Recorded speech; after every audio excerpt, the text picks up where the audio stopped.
There we go. There we go. Morning, ladies and gentlemen. How we doing? Happy 4th of July Eve, also known as July 3rd.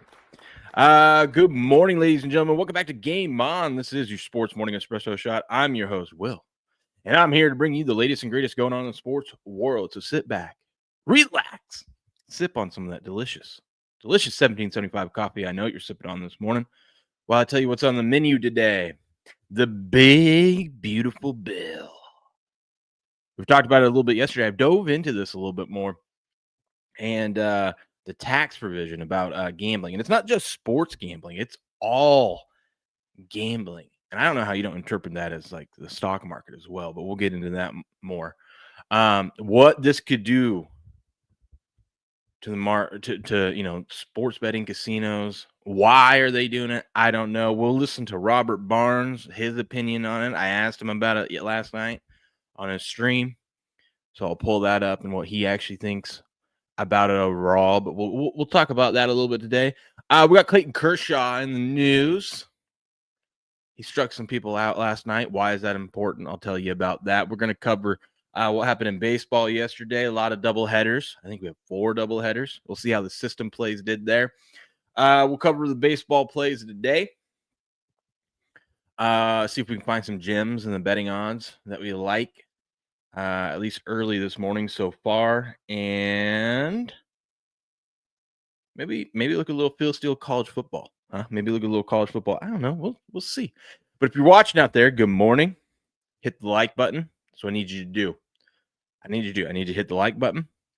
I need you to hit that little repost so everyone else can come and find the most professional, on-time, non-clickbait sports show on the internet.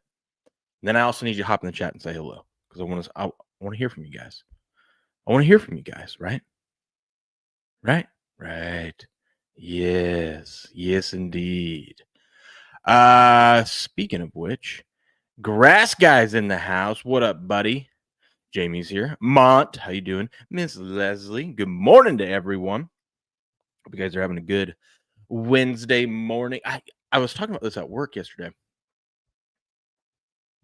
I don't know if it's just age or if I'm just busy with a bunch of little kids and they're not really yet into the holidays and stuff like that. But I feel like every year when a holiday comes around, I know it's the 4th, but like even the major holidays, right? Like the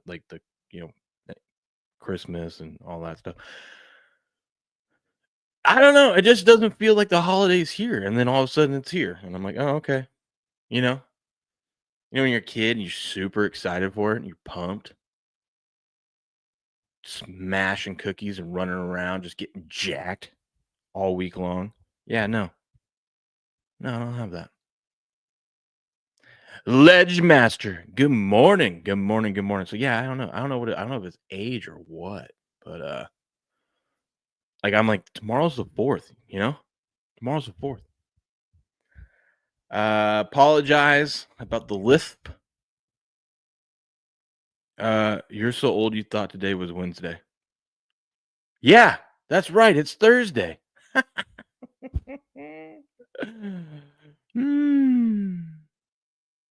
Yep, that's right. I don't know why I keep thinking in my mind too that like the 4th is on a Thursday this year, but it's on a Friday. I need more coffee. Happy Thursday, everyone. Oh, yeah. Anyways, let's jump into some sports news. We won't jump into the big, beautiful bill right off the rip. Let's take a look and see what's going on in the old Twitterverse. Let's see what's going on in the old Twitterverse.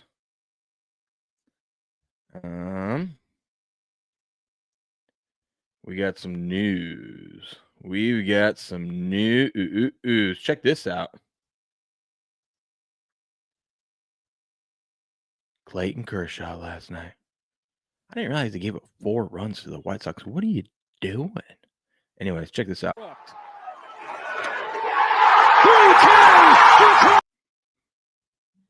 Now, why is everyone roaring about a strikeout, man. You're down 2 runs. Like, what's the big deal? That was Clayton Kershaw's 3,000th strikeout. Once again, apologize for the lisp. I'm still not used to talking with this damn tooth missing.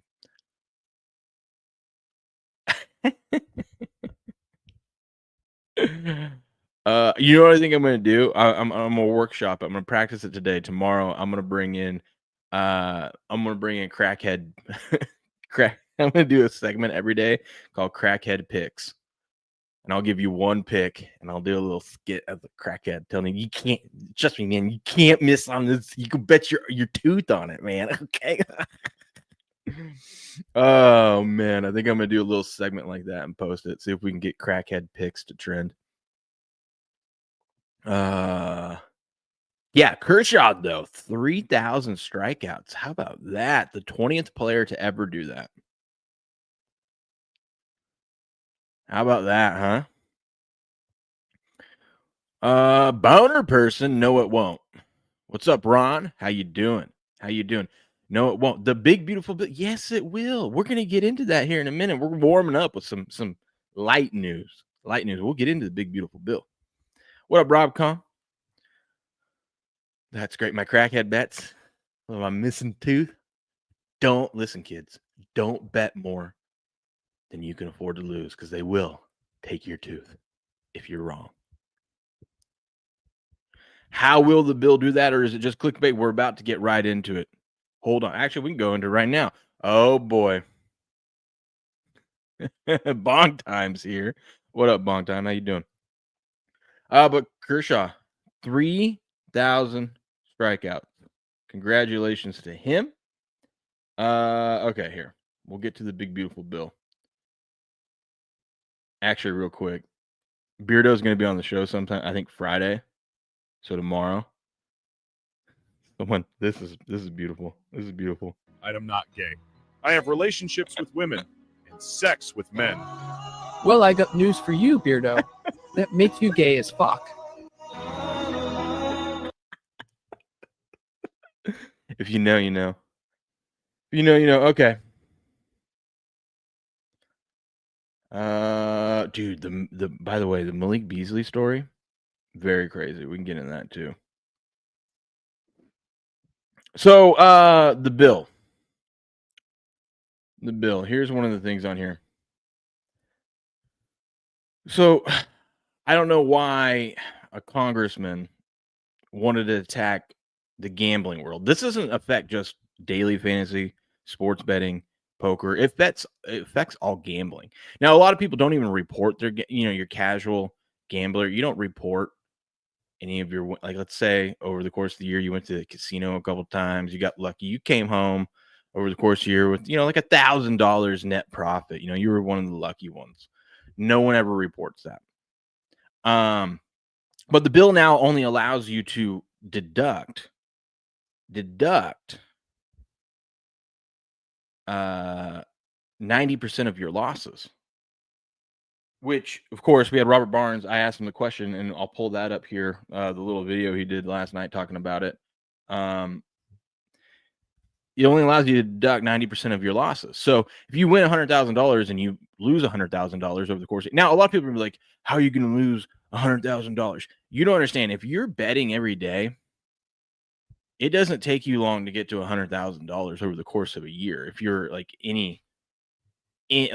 for people that do this all day long, even casual bettors that do it, if you have a bankroll that's $1,000, you can easily get to $100,000, because every time you bet, that counts towards it. So every time, let's say you put $50 on the game, win, lose, whatever, you win. Okay, you put another $50. Okay, you go up, you go down, you go up. It's if you're a volume better, getting to $100,000 of bets doesn't mean you bet $100,000 like in your, like you have $100,000 in your bankroll. Does that make sense? You could have $1,000 and still get to $100,000. So you can only deduct 90% of your losses. So let's say you break even. You won $100,000 and you lost $100,000 over the course of a year. You'll owe tax on $10,000 of phantom income, which doesn't make any sense because you didn't have any income. Income is defined as what was it? Profit severed from the source or whatever, or God, what did he say about it? What did Robert say? We'll listen to him. He's the lawyer. We'll listen to the lawyer about it. But there's no actual profit, right? So if you win $100,000 and lose $50,000, so you did really well, you actually profited $50K, but you'll owe taxes on $55K because you can only write off $45,000 of your losses. Right? It doesn't make any sense. It's stupid. I don't know why you would throw this in the bill. Apparently they're trying to make up for income elsewhere. What up, Miami? Miami makes 3 out. That's a cool name. Sox scripted robbery. I didn't see the end of that game. I'll have to check. We'll check out the scores here in a minute. And welcome all you new people. Any of you golfers out there, real quick, I got to introduce you to our number one golf fan. She loves the show and she has a golf tip for all you. You got some tickle bitties and you don't know how to swing? Well, I'm here to help you. Next, you want to tuck your right arm and lay your left arm on top of that mommy milker. Bombs away.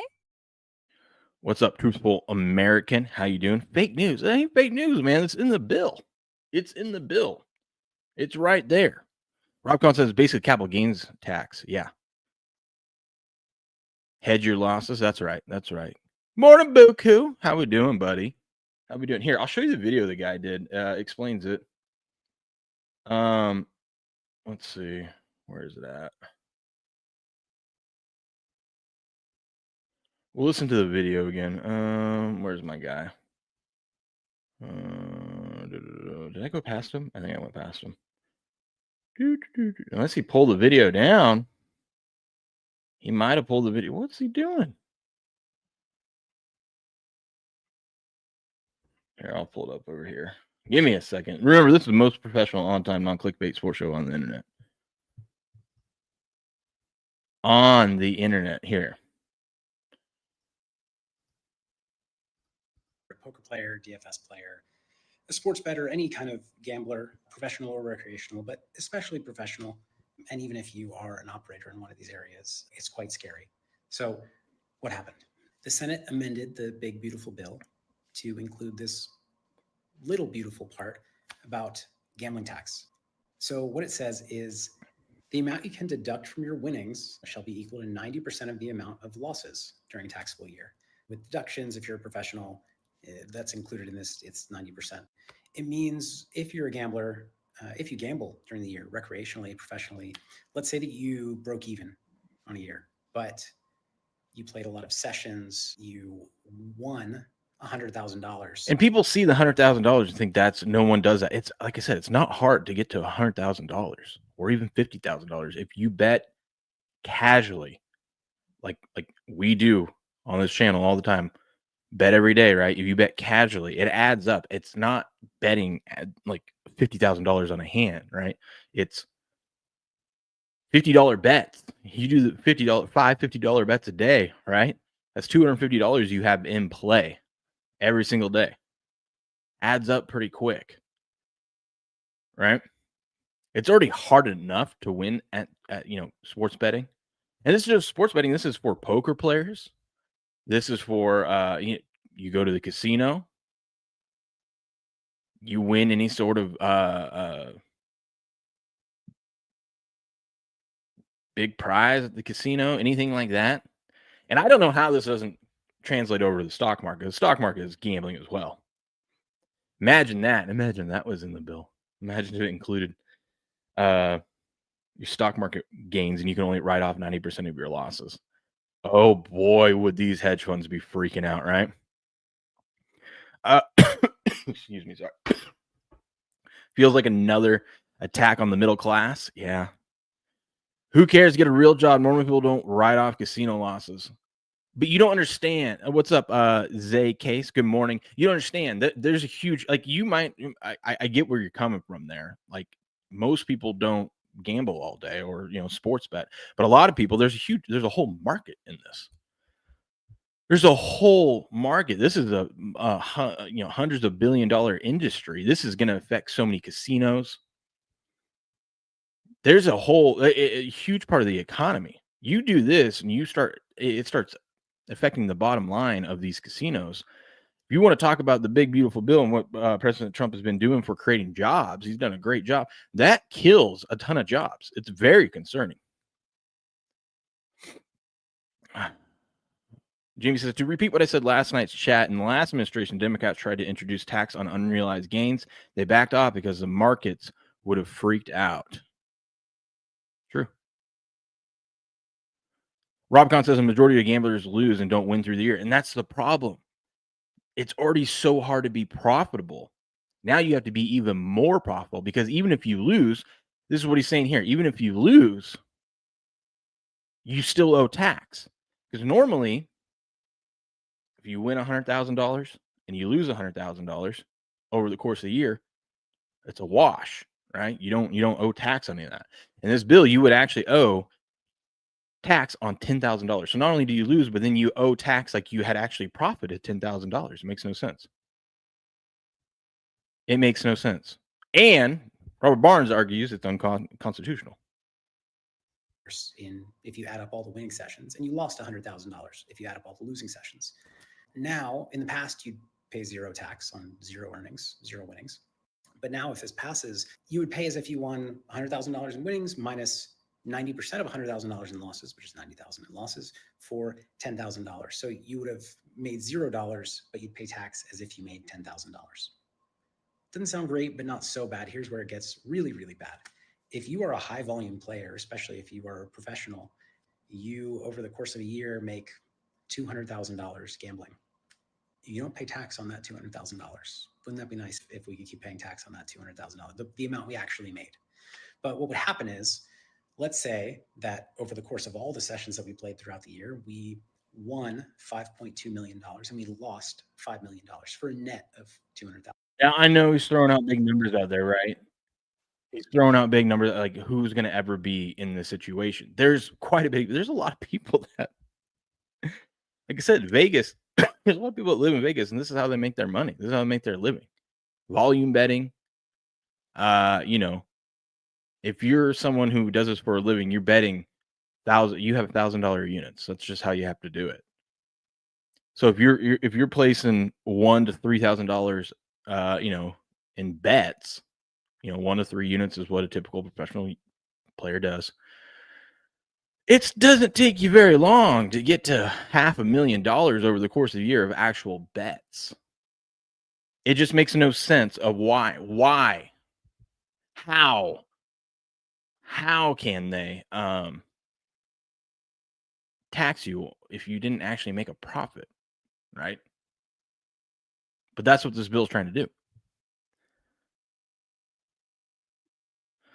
ZK says you don't owe tax on a loss. You just can't write off the loss. It's not a tax on losing.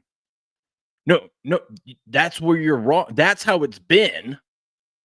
But in this bill, they're trying to change it to where you would still owe tax even after losing. That's how crazy it is. That's how the verbiage in the bill is. That's why it doesn't make any sense. I agree with you, ZKs. But that's not what this bill does. And then you'll encourage, what was it? Kelly in Vegas here was talking about, and I got Robert Barnes things pulled up. He'll break it down even better. I got Kelly in Vegas says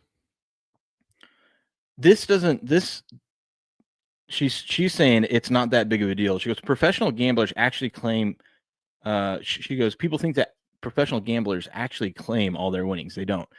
Yeah. And guess what? That's technically against the law.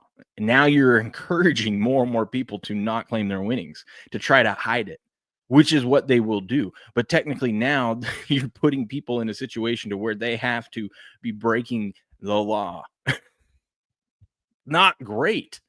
That's not good.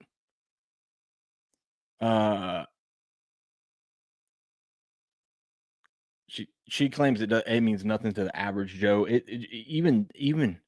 Even so, But all these places like FanDuel, DraftKings, and stuff like that, they have to report to the IRS, and that's why they get your tax info when you sign up or you hit a certain threshold.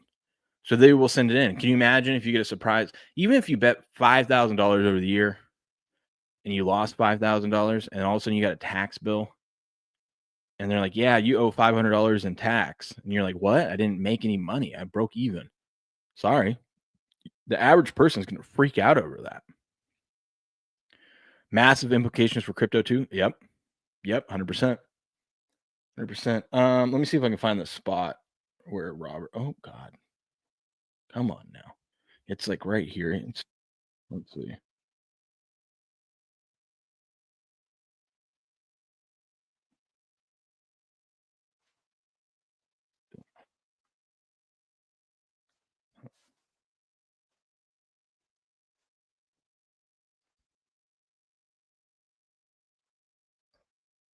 All right, here we go. It's right. Oh my God. Let me lose sound. I hate StreamYard. Hold on. I don't know why it loses sound like that. Will immortal no emoji be my crazy cat lady? What? Good morning. It's not made to target professional gamblers. It's made to affect the upper middle class by creating a buildup in smaller implements. But it does affect professional gamblers. May not target them. Time to dust off the old pen and paper and get the old burner phone. Check to see the old bookies still taking. That's one thing we talked about it yesterday. It might bring back the local bookie market. You know what I mean? Like it's like, hey, yeah, we're gonna revive the local bookie so we can keep everything off the books. But even then, that's not. I mean, I'd be down for that, but still, you're encouraging people to break the law by trying to hiding income.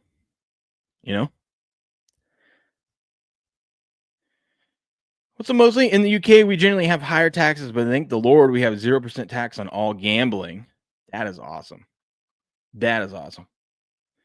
Nevada Maverick, good morning. I want to know which congressman slipped the gambling tax in. I know it's someone that doesn't understand this profession, or this market, this economy.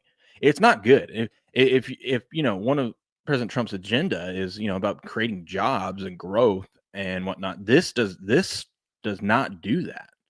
But Robert's going to talk about it here in a second. Really, they're just saying, hey, our judges are so political, they're outcome oriented that they'll change the legal standards. It's right up whenever it suits them. Move it again. So the nature of the animal. Next. From Game On, you can follow his channel on Rumble, and I think it's on YouTube too. Oh yeah. But let me see what I got. Oh yeah. Can you talk about the gambling portion of the big beautiful bill, and is it as bad as people are making it out to seem? Hold on. What's up, Stogie? Poison pill introduced by the Democrats parliamentarian. Can they pass a bill and then have a vote to strip that portion later? I have no idea. I mean, I know it can be fixed, obviously, even if it passes, but we'll see. Trump needs to tax the money they send to Israel. That's right. Welcome all you new people here, by the way. Good morning. Glad to have you in. This is the most professional, on-time, non-clickbait sports show on the internet. If you could do me a favor, could you hit the like button while you're here? And if you want to give me a follow, I appreciate that. We're about to hit 10,000 followers on Rumble. That'd be pretty sweet. We do that before football season starts. But okay, Robert's going to talk about it. I mean, really, what it's going to, for the most part, most people's gambling winnings, or some portion, I should say, of their gambling winnings, never show up on a 1099 or anything else. So what I would tell you so what they did is they said that. Where did Robert stream this? This is his bourbon with Barnes. He does at Viva Barn. Sorry. Once again, I can't talk with this missing tooth. VivaBarnesLaw.locals.com. He does these a couple times a week, depending on how busy he is. Usually Monday through Thursdays, but he streams about 9 p.m. Eastern at night for about an hour or so, answering questions from his followers and stuff over there. So I sent him a question, and this is his answer to it. So the more you Let's freaking go. What's up? Yimha. Just hit the follow. You know what that is. You know what? Here you go. You got some tickle bitties and you don't know how to swing? Well, I'm here to help you. Next, you want to tuck your right arm and lay your left arm on top of that mommy milker. Bombs away. Be like Yimha.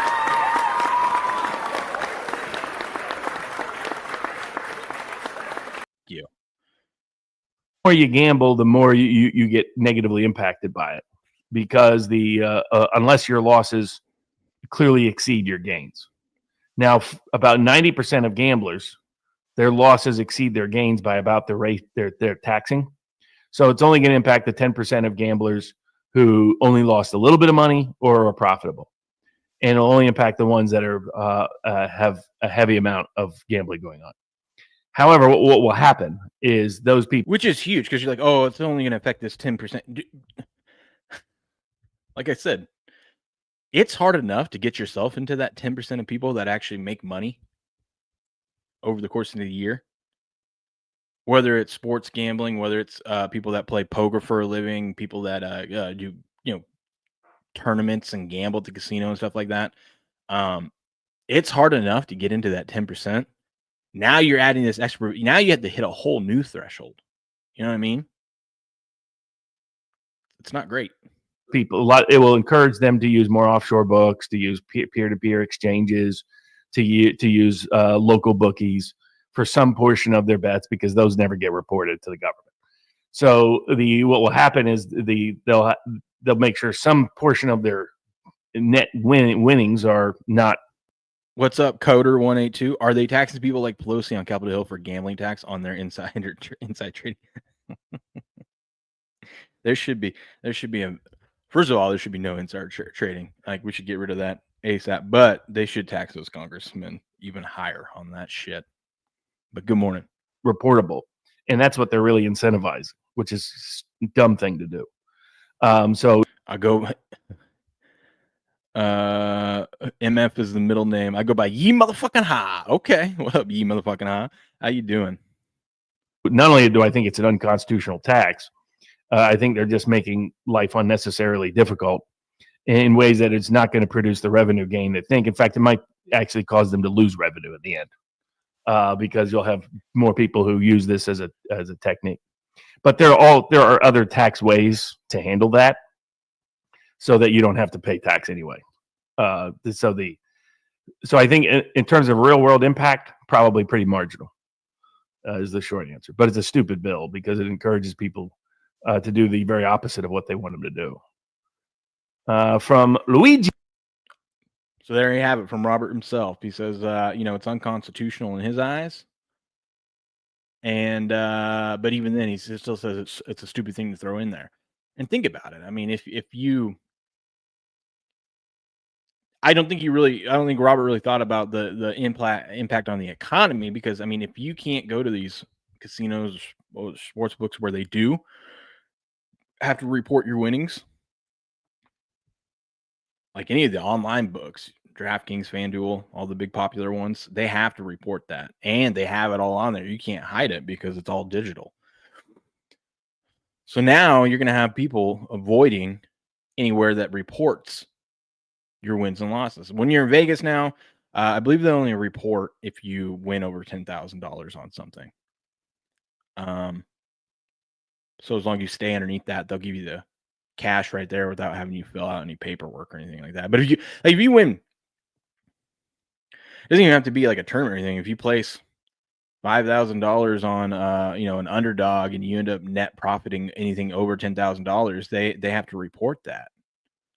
So you'll have to try to stay underneath that threshold. But now you can't use any of the apps.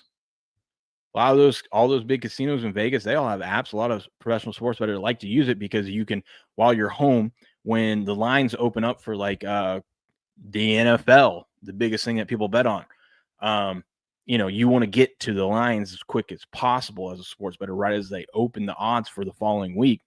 And you try to get in there and snag it as quick as possible. And the fastest way to do that is do it online. Now you just made it harder. Now a lot of sports bettors can't do that. They have to go in person and they won't get the best line. It's gonna suck a lot of money out of the gambling industry, at least on paper. And overall, because you're gonna have a lot of people that aren't gonna be betting on certain stuff. Because by the time they get to it, if the line's not where they want, there's a lot of. It's gonna sound silly. It's gonna sound so silly, but if say someone liked the Giants at -3 or something like that, but they can't place it until they get into the casino, and now it moved to -3.5. There's a lot of professional bettors that will not make that bet, and they won't bet the other side. They'll just say, "Screw it, I'm passing on it." How many of those add up all throughout the year? So it'll be interesting.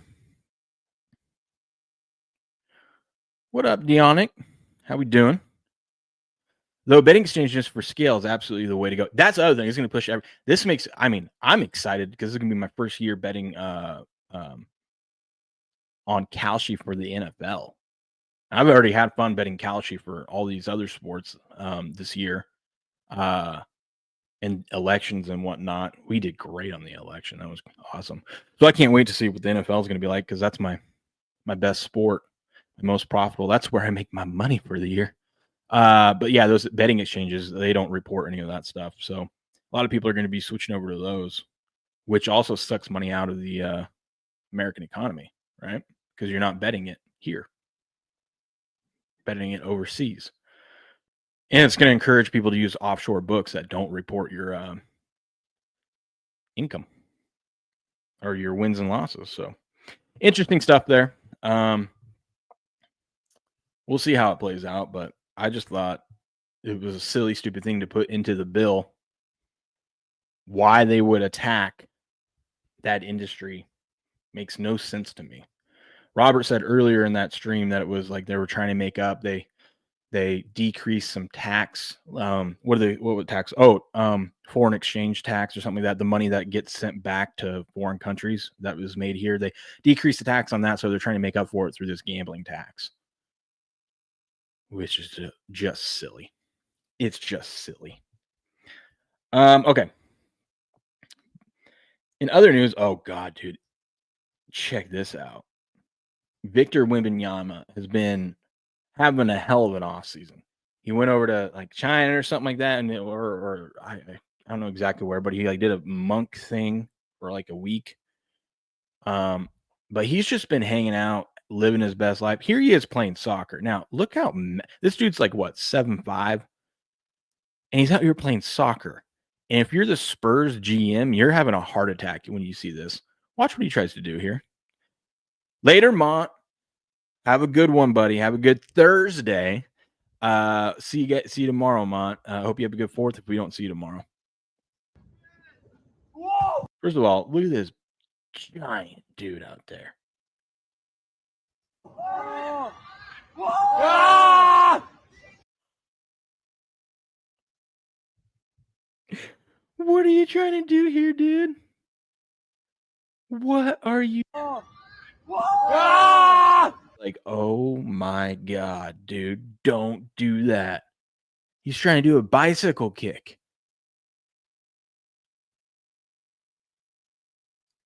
What are we doing, Victor? Oh boy.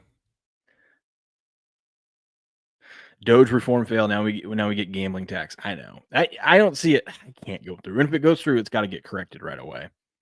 There's too many people freaking out about this. Got a dash to see you in the local chat later. I will fire up the local chat. You have a good one. I'll see you over there, Jamie. See you over there. In other news, DeAndre Ayton decided to sign with the Lakers, which I think is hilarious. Oh God, the Lakers. I don't know if this makes LeBron want to stay or not, but I'm here for it because it's funny. I want to see it fail epically so we can laugh at LeBron even more. Because who doesn't love laughing at LeBron, right? Dude, this Malik Beasley story is getting wilder and wilder. So Malik Beasley is a basketball player for the Pistons. He has made $59 million over the course of his career. He was set just a couple days ago to sign a 3-year, about $42 to $45 million contract. But then comes out that the U.S. attorney's office is investigating him for gambling implications with point shaving, prop shaving, and there's all these clips from the time that they said they're investigating him. People pulled up clips from the games. We looked at them yesterday of like, there's like 8 seconds left in the game. The Pistons are down 9. He grabs a rebound and sprints to the end of the court to get an easy lay-in. And you look at like all the players in the court are like, what are you doing, dude? Like, you're trying to pat stat. But no, the reason why he was doing that was because they were down 9. The point spread was 8.5. So he gets that easy layup and covers the spread because now it's a 7-point game. In a game that was done. Meaningless. It was a meaningless bucket. And so there's a lot of stuff like that makes it look real, makes him look real suspicious. So I don't think he's getting it. Listen, when the district attorney's office gets involved, those guys, when the feds are involved, they don't like to lose. So if they got you in a gambling probe, they probably got you dead to rights. But the story gets weirder and weirder because Malik Beasley, even after making $59 million before taxes, of course, in his career, owes a ton of people money.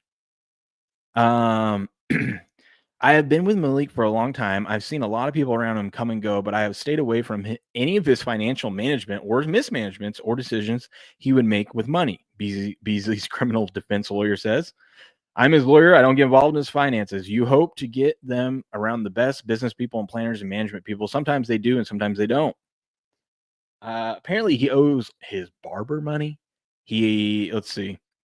Beasley was sued in Detroit's 36th District Court for failing to pay $14,000 in rent at the Stott. First of all, dude, you have 59. What are we doing renting still? Buy something. You got to put that money to work. The historic high-rise apartment building in downtown Detroit is owned by Bedrock Detroit, the real estate arm of the business empire built by Dan Gilbert, who owns the Cleveland Cavaliers. So Malik Beasley owes Dan Gilbert money. Did MPJ get done as well? MPJ, Michael Porter Jr., he got traded. I hate the Lakers being an old Celtics fan, by the way. Fat Guy Video says, I hate LeBron. I was a Lakers fan until they signed him. Christ, I got to see AC Green and get autographed when I was 6 or 7. Now I'm a rabid Lakers hater. I think a lot of people are.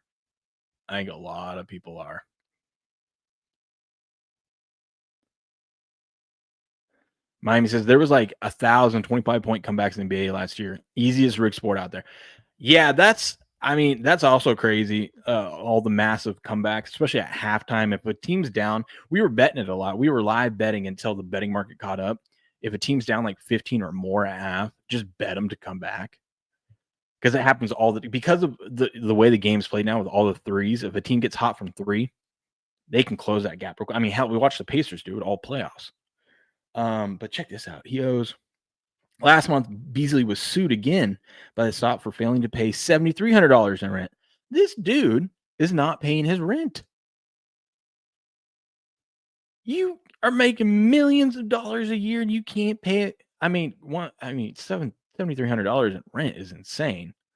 But still, in January, a celebrity barbershop with a long roster of NBA stars won a almost $27,000 judgment against Beasley. Why are you going to a barber that costs $27,000?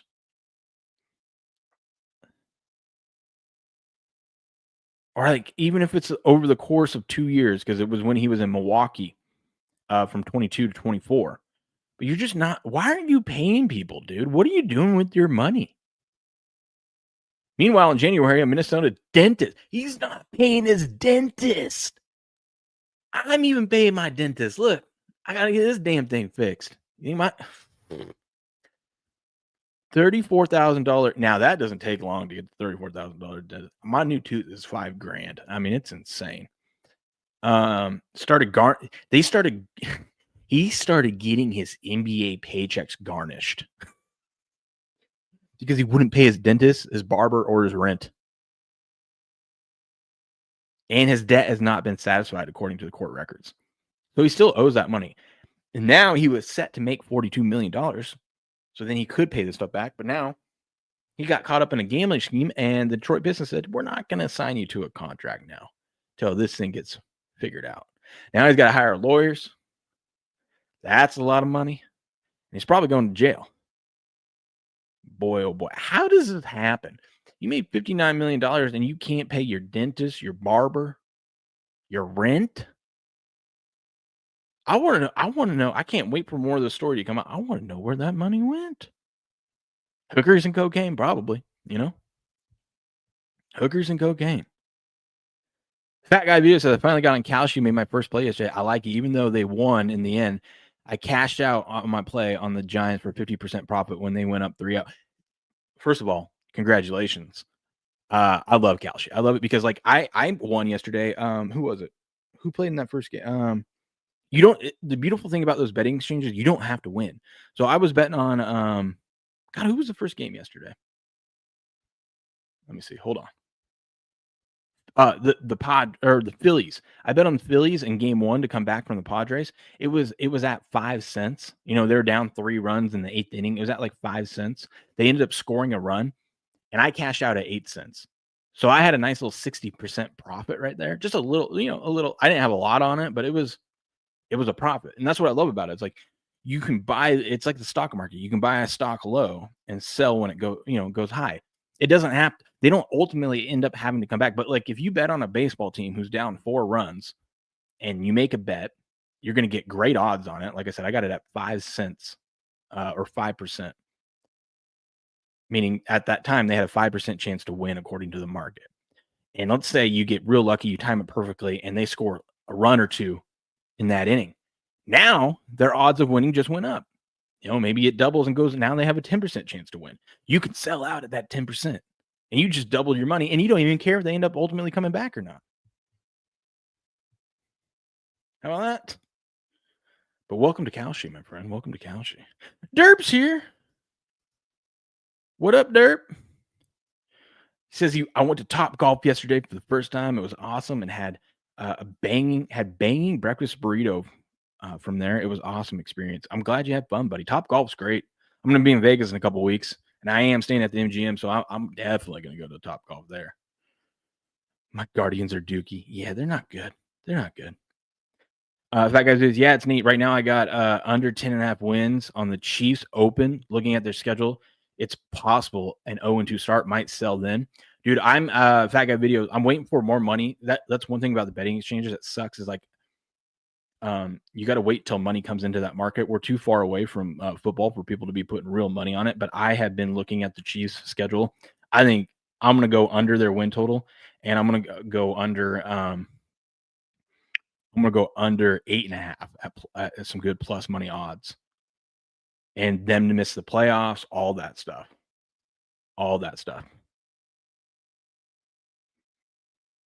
Yeah, Top Golf is expensive, but it's fun.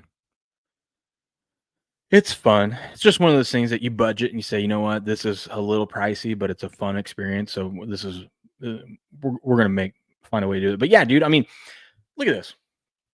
They gotta go to Brazil Friday of the opening week and play the Chargers, so that's a primetime game. The following week, they got a rematch against the Eagles, another primetime game. Then they got to go to New York and play the Giants. That's a win, but it's also another primetime game. Then they get to play they might be 1-3 after 4 weeks. They got to play the Ravens, another. Well, it's not primetime, but I mean, it's another high stakes game. Then they go to Jacksonville, which is a primetime game. Then they're home against the Lions, another primetime game. Home against the Raiders.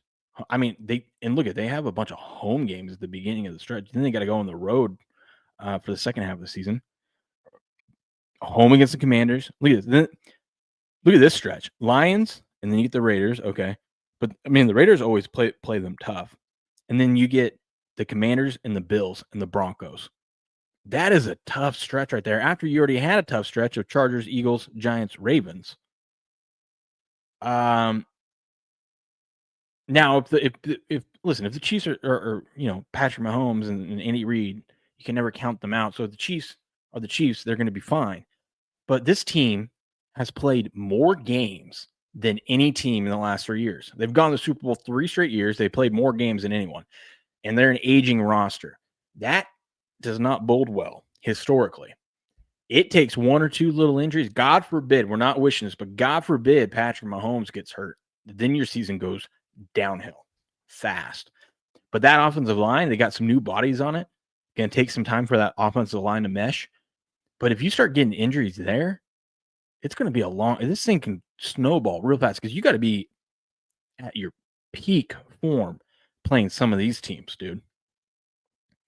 Look, and they got the Colts. They go at the Cowboys. That's a win. We all know it. Texans, Chargers, Titans, Broncos, Raiders. Now they have an easier back half of the schedule. But I mean, if you're coming in November and you're sitting at a 500 or less after that gauntlet you just went through, and if you're not healthy, these games aren't as easy as they look, right? These games aren't as easy as they look. So we'll see, but it's not the nicest schedule. For once, the NFL did not give the Chiefs a favorable schedule, and I don't think people are calculating the fact that the Chiefs have played the most games than any other team in the last 3 years. I could see the Chiefs missing the playoffs this year. I'm going to bet on it. What up, Moody Blues? Good morning. What a lot of drive.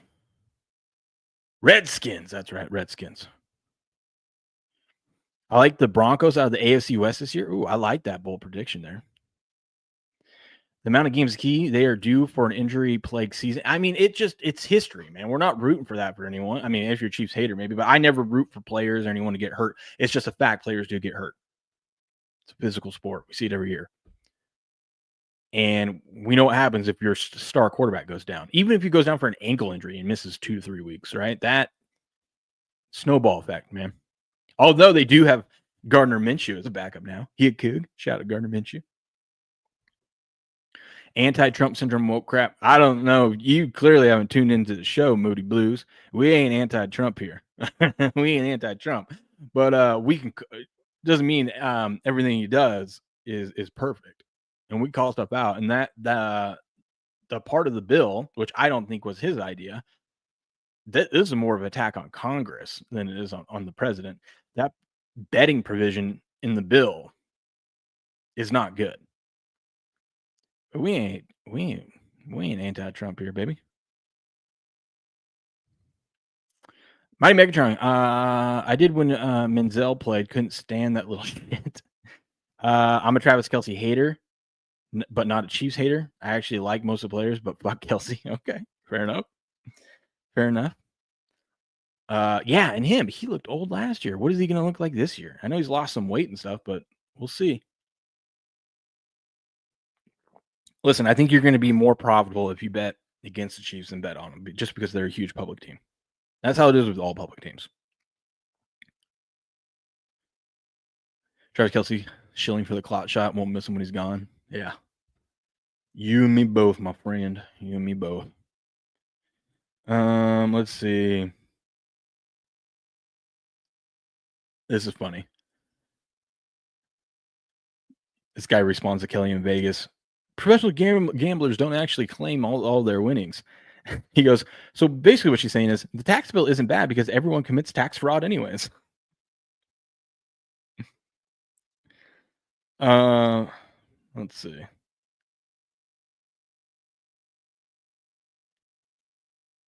Dude, this story is wild too. So this guy is at a casino, and this casino fumbled badly.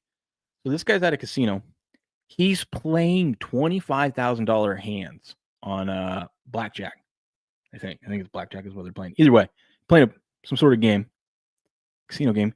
He's playing $25,000 hands. He asks for a smoothie. You know, they come, hey, do you want a drink? Yeah. He asked for a smoothie. And he goes, okay. And they're like, that'd be $10. And he's like, can you comp my smoothie? And this guy goes, no, I'm sorry, I can't comp your smoothie. What?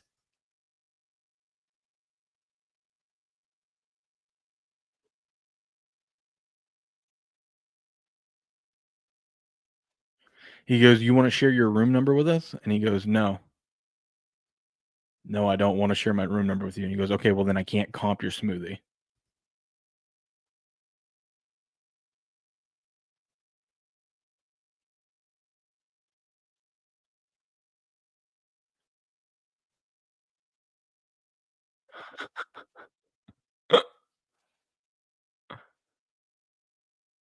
We're playing $25,000 hands and we can't comp a $10 smoothie.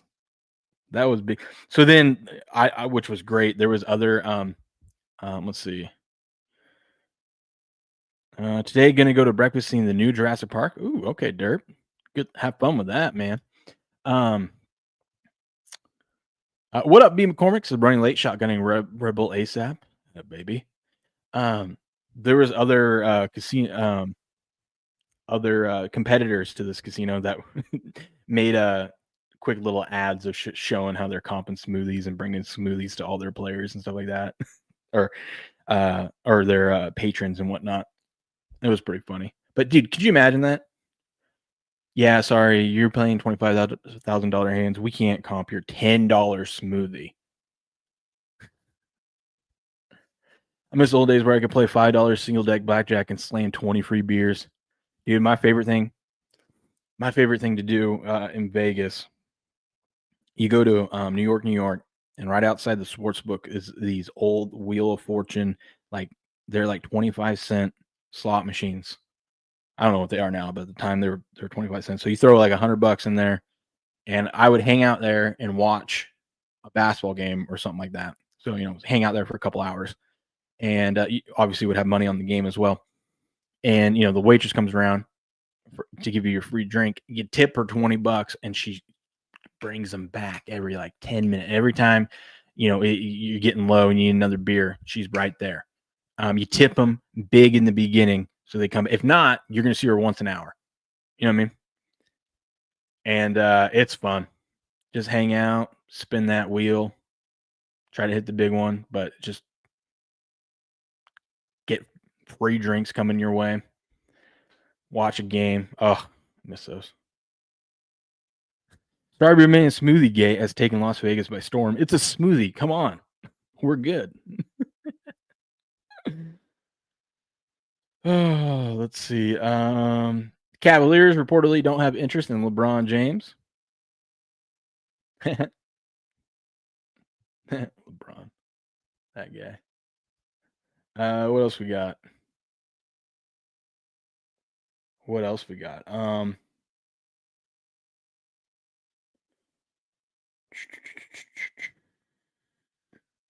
Let's recap what happened in baseball yesterday. We had a lot of double headers. I can't remember how the double headers worked out, but we'll see. Because remember, the system play is when there's a double header, whoever wins the first game, you bet the loser in the second game. And over the last few years in baseball, it's been very profitable. This year, not so much, but maybe it's going to get back on track. Red Sox defeat the Reds 5-3. They finished that game out. Let's see. Look at that. System work. Reds ended up beating Boston 8-4 after that. So there's one win. Rays defeat the A's 6-5. Did they play a doubleheader? I don't think they did. No. Pirates defeat the Cardinals 5-0. Let's see how that worked out. Who had I thought they had a doubleheader too. No. Huh. Padres defeat the Phillies 6-4, and then look. Look at that.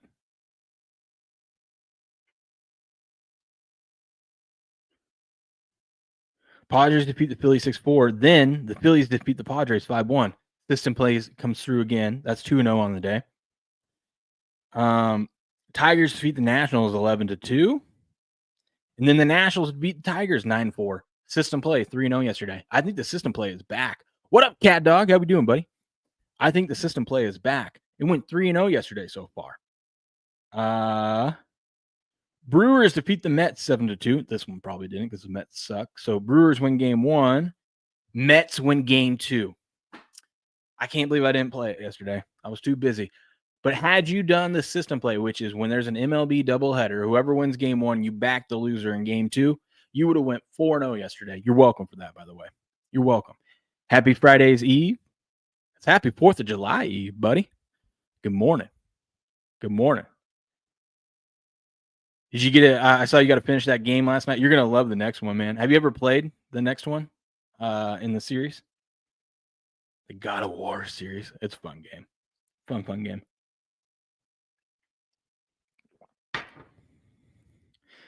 B. McCormick says Cubs, Angels, Brewers hit, baby. That's right. That's right. Twins beat the Marlins 2-1. Blue Jays, Yankees. This was a wild game. Look at the box score of this. Look at this one. Toronto put up 7 in the first inning. They put up a touchdown in the first inning. They're up 7-0. Then they go up 8-0. Then the Yankees come storming back, make it 6-8, 7-8. Now we got ourselves a ball game. And then Toronto makes it 9-7. Yankees tie it in the top of the 8th. We're tied 9-9. And then Toronto comes back and puts up 2 runs himself to win 11-9. That was a wild game. That would have been a great game to bet on Kalshi. You could have just bet one way for the Yankees to come back. They do. You sell out, bet the other way, and just kept going back and forth. You're doing the last one tonight. It's a lot of fun. A lot of fun. You're going to enjoy that. I like the commitment to the costume as well. I like the commitment. Reds defeat the Red Sox 8-4. Braves defeat the Angels 8-3. The Braves, they're back. Cubs defeat the Guardians 5-4. Patriots Rangers 6-0 victory there over the Orioles. Astros with a 5-3 victory over the Rockies.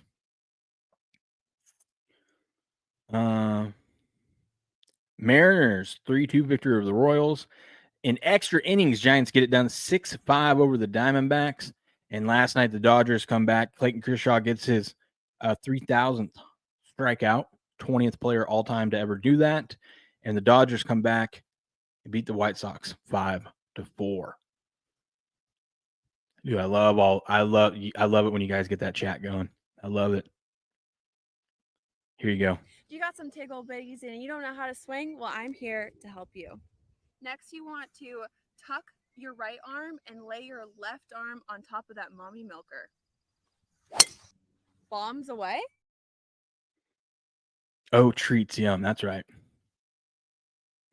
The Mind of Zoe, good morning. So what is the wording of the bill? So in the bill, we covered this at the beginning, but I'll go over it briefly. The wording of the bill is that you can only deduct 90% of your losses. So if you're a gambler, sports bettor, poker player, whatever, you should be able to write off all your losses.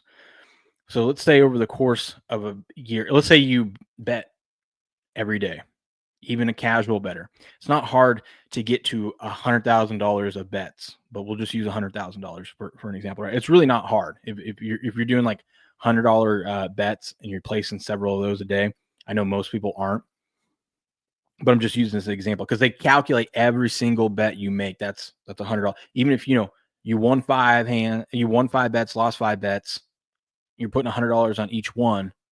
You broke even. Technically, you're negative a little bit because of the vig you pay. You broke. That's $1,000 you bet technically because it's $100 10 times. You went 5 and 5. So it's not hard to get to $100,000. So let's say at the end of the year, you ended up placing $100,000 worth of bets and you ended up breaking even at $100,000. It's a wash. You owe no tax. And the wording of the bill, you can only write off 90% of that tax or 90% of your losses. So technically, instead of being able to write off all that $100,000 losses, you can now only write off $90,000. So there is $10,000 of tax that you would owe because that's a phantom gain.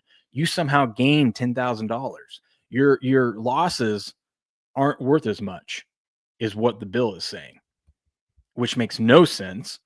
So technically, even though you broke even and you didn't make any money, you would owe taxes on $10,000 of profit.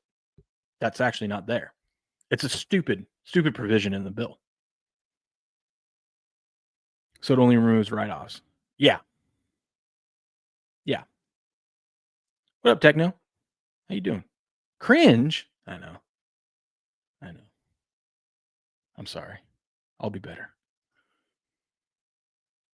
The bill only affects high-end professional. Not really. Because think about this. Let's say you're a casual bettor. You like to play daily, the daily fantasy stuff because that's been popular. There's a lot of people that like to play those daily fantasy, whether, you're on DraftKings, FanDuel, Prize Picks, Underdog, any of that stuff. That also, all that online is very easy for them to report, and they report your wins and losses.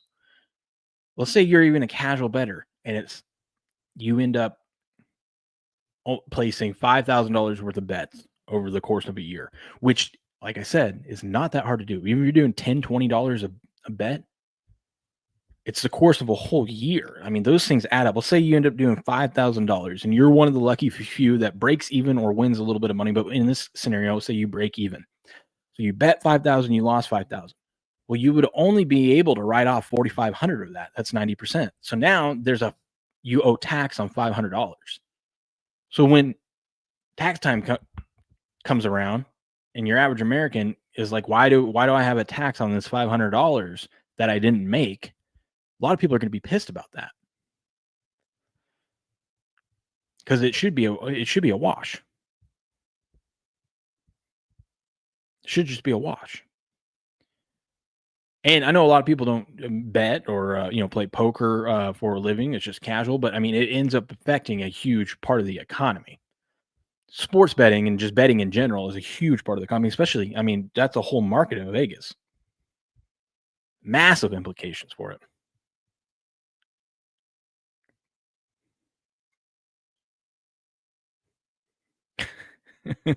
Eating macaroni off a girl's asshole is the ultimate erotic bliss, even more so if it's egg macaroni. I'll take your word for it, Brutus. Brutus Beefcake. Good morning.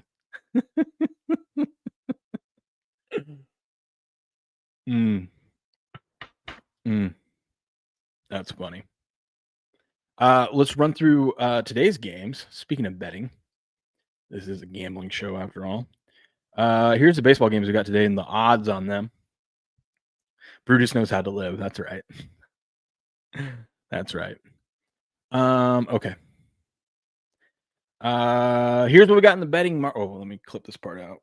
Here's what we got going on in the betting market today for the MLB. Early baseball, 9 a.m. baseball here on the West Coast. Twins, Marlins. Twins minus 118. Marlins even money, sharp money, big money in on the Marlins. 78% of the overall money is back in the Marlins today. The Marlins, by the way, I forgot already. Did they win yesterday? I don't think they did. They lost. They were on an 8-game underdog winning streak. Prior to yesterday, the Marlins were on an 8-game underdog winning streak. The first time we've had a team that had been an underdog in 8 straight games and won them since 2011. If you had put $100 on the Marlins each one of those games and rolled it over, your $100 would have been $139,000 after that 8th game. How wild is that? Welcome, Mindozo. You're welcome. That's what I'm here for. How crazy is that? Now, no one does that, but I love those fun little what if scenarios because there's always one random person that does something crazy like that. Let's see. Astros, Rockies. Astros minus 185. Rockies plus 158. 93% of the money is on the Astros in that one. Tigers and the Nationals. Tigers minus 160 road favorites. Nationals plus 135 home dogs. Sharp money in on the Nationals. Big money back in the Tigers today, though, with 90% of the money back in Detroit is old homeboy on the mound. No, it's Ends. Ends is on the mound today. I was about to say they would be bigger favorites if Crochet was on the mound. Or no, what's his name? Skewball. If you didn't make something off the Pirates this week, you missed out. The Pirates have been red hot lately. Red hot. Let's see. Yankees, Blue Jays. Yankees minus 125. Yankees, terrible. They suck. Minus 125. Blue Jays plus 105. What is this? Is Toronto going for the 4-game sweep? I think they are. 63% of the money is on the Yankees today. Brewers, Mets minus 155 home favorites. Brewers plus 130 on the comeback. Sharp money, big money back in the Brewers here with 70. Look at that. 45% of the bets, but 73% of the money is on the Brewers. That means there's some big money bets on the Brewers today. Maybe take a look at them. Angels, Braves minus 135. Angels plus 115. Sharp money, big money on the Angels in this one. Look at this other huge differential here. 48% of the bets, 74% of the money back in LA today. Ooh. Guardians, Cubs. Cubs minus 150 home favorites. Guardians plus 130. Sharp money on the Guardians, but 84% of the money is back in the Cubbies today. Giants and the Diamondbacks. Diamondbacks, even money home dogs. Giants minus 120 road favorite. Sharp money. Action Network expert likes the Giants tonight with 54% of the overall money so far on the Giants to get it done. Royals, Mariners. Mariners minus 140 home favorites. Royals plus 115 on the comeback. Sharp money on the Royals there, but 65% of the money is on Seattle. In your night game, White Sox, Dodgers. Dodgers minus 300 home favorites. Who's pitching for the Dodgers tonight? Let's see.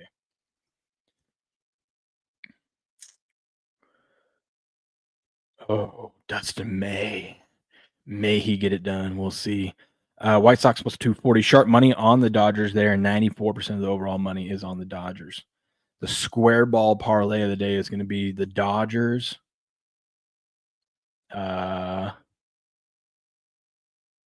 I'm guessing the square ball parlay of the day is going to be Dodgers, Tigers, and Cubs, which means it's going to lose. Later, minus though. Thanks for stopping by. Thanks for stopping by. Boom, boom, boom, boom, boom. All right. We got college football coming up. And what I want to start doing, and I'm going to get it all set up and look at, but what I want us to do is to look at some of these teams. We were talking about it yesterday in Phil Steele's magazine. By the way, if you don't have one of these, get yourself one. If you're a sports bettor, it's a must. But he has a list of like teams to buy in on based off of history and how poorly they did the previous season. So he has here close wins, close losses. So these teams right here are teams that had net negative close losses, meaning it's coin flip. You know how football is, coin flip game. Could go either way, a fumble here, fumble there. His definition of close loss is 7 points or less. So Virginia Tech had 5 net close losses last year, which means they lost. There were coin flip games in 5 of them, and they lost all 5. Now, historically, that means, as you can see here, where does he have? In the last 7 years, 107 teams had 3 net close losses or more, and 79% of them improved their record, while 13 remained the same. So Virginia Tech would be one of those teams. And let's see, Virginia Tech on the stock. He's also got the stock market indicator on them. They are not on the stock market indicator, but like what I would want to do is let's take a look at Virginia Tech. We can just even go look at week 1. Let's go find Virginia Tech week 1. What we do is look at what they got coming back. So let me see what page they're on real quick. I got the magazine right here, by the way. Got a digital version and the hard copy. How about that? Virginia Tech 146. Let's see if we can find them. Nope. Okay, 147. It's always off slightly. I never remember which way the digital is than the physical. Virginia Tech. So then what we can do is we go in here and we see, okay, what do they got coming back? What do they, because this tells you everything about them the last few years. So like, let's see where they're at quarterback. In 2023, they added Baylor transfer Kyron Drones, who probably called a triple threat, and true freshman William Pop Watson. Wow, what a name. Let's see. Last year they added Colin Shield. Drone was injured, and Shield led to the win. Shield later started at Syracuse. With the top 2 out, a very confident Watson struggled versus Duke's blitzing defense, but showed off his potential, throwing for 400 yards versus Virginia. Then was just 8, 12, and 81 in the bowl. Drones played through an MCL, stress fracture, and turf toe in 24. With Drones and Watson back and adding Garrett Rangel, this is one of the ACC's top QB units. So that's a good sign. They're bringing back one of the top ACC QB units, which means they probably should have a more favorable schedule this year, or better outcome, I should say, better season. Phil's forecast for this year for them is last year's QB Jones, who was the key to their resurgence. Their top 2 running backs, top 2 wide receivers, and all 5 starting offensive linemen were back. My computer called for a jump of 35 points per game, but they fell short with just 28.2. This year, they lose 4 offensive linemen. That's not good. Their top running back and top 4 receivers, but new offensive coordinator Montgomery could have them improve. Okay.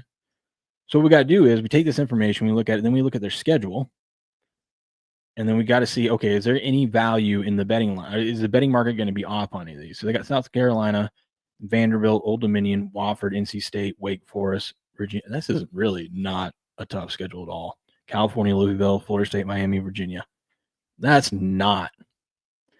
But they do start off against South Carolina. That'll be a tough one. First meeting since 91. Hokies' last win in the series was in 74. Wow. So then we go and look and let's see what the point spread is for this one.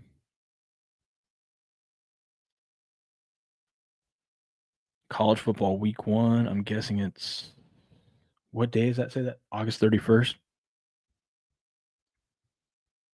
See if we can find it. It's August 30th.